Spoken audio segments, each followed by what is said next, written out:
What's up YouTube, and welcome to my channel. Now, the first thing that I often get asked when people find out that I'm a photographer is, what camera do you use? And then when I start to go through the cameras that I use and the gear that I use, people then seem to realise just how much gear I own, unfortunately. So what we're going to do today is have a look at what's in my camera bag, what goes in there all of the time, what's in there some of the time, what I use things for, and what the plans are for the future. So let's get into it. So, starting off with my main camera body, and my main camera body at the moment is the Canon 5D Mark III.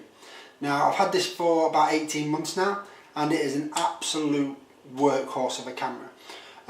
The image quality on here, the autofocus, the ability to use it in low light, which especially for things like weddings is really important, all make this a fantastic choice as a main body. It's a full frame, so the image quality is fantastic and it's just a beast. No plans for replacing this anytime soon. Absolutely love it.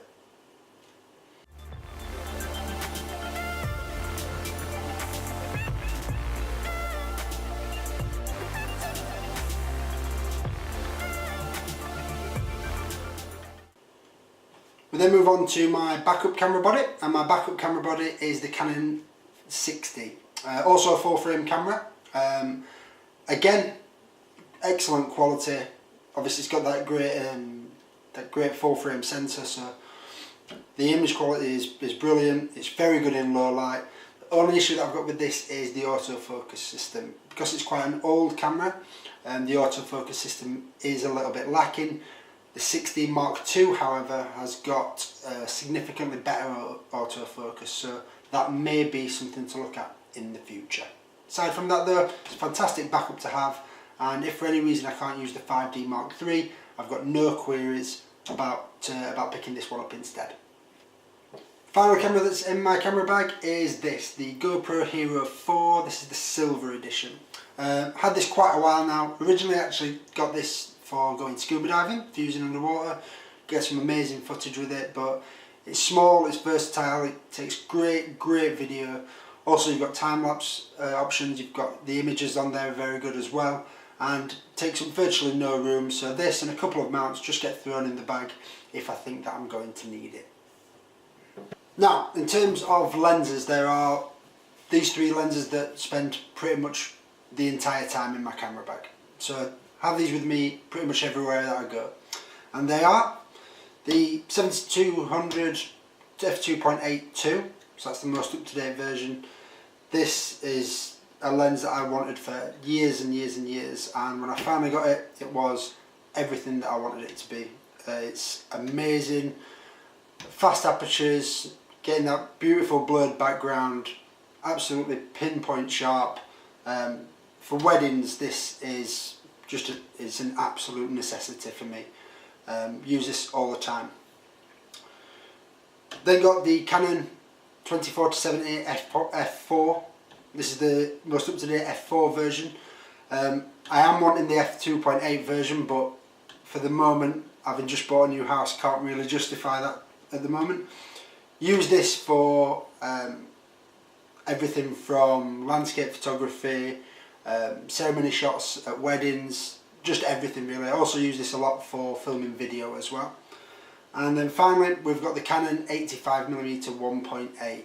Use this purely for portraits with that really shallow depth of field, get beautiful backgrounds, and yeah, really nice. It's a beautiful focal length on a full frame camera for great portraits which really flatter the human face and don't really distort facial features at all. So yep, these three always in my camera bag, and I'm going to show you now a few examples of different shots that I achieve with these different lenses.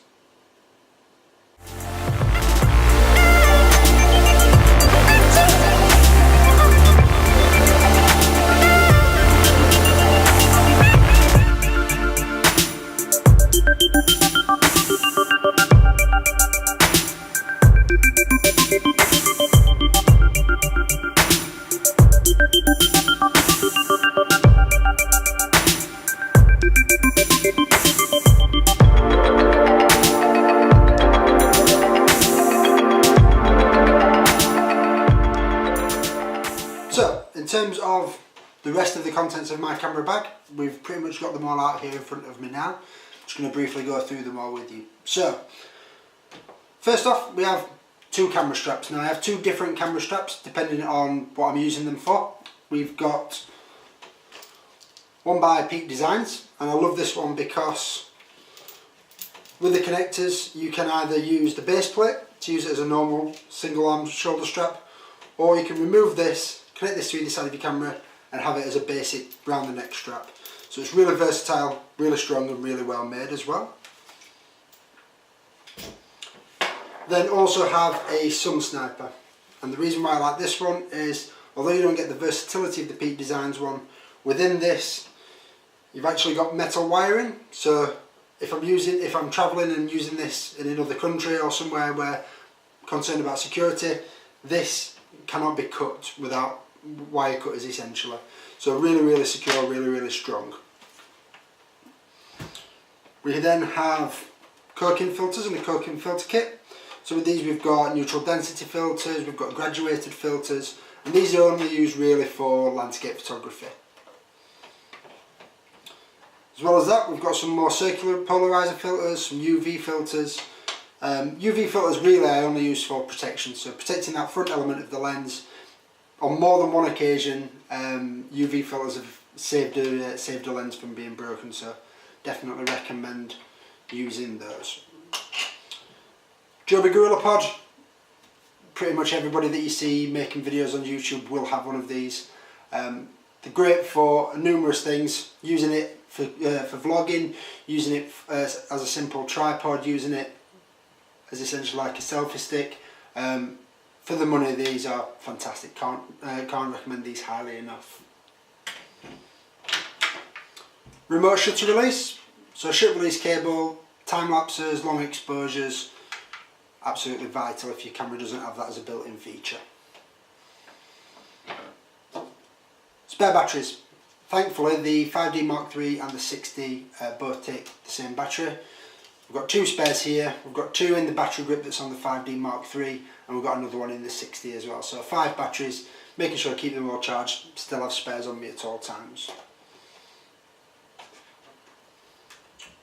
A couple of memory card holders. They just keep them clear. These I got for free, but the fact that they've got different on them allows me to realise that these ones are always full, these ones are always empty.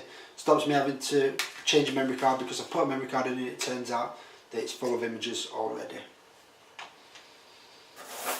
Beanbag, I actually got this free, and it's really useful for if you're not somewhere where a tripod is sort of feasible, or if you're not somewhere where you have your tripod. Put this down on the surface, put your camera on there, and it does give you that extra stop or two of stabilisation. Not an actual rocket blower, but the same thing. Cleaner, keep your sensor clean, keep your lenses clean, dirt cheap.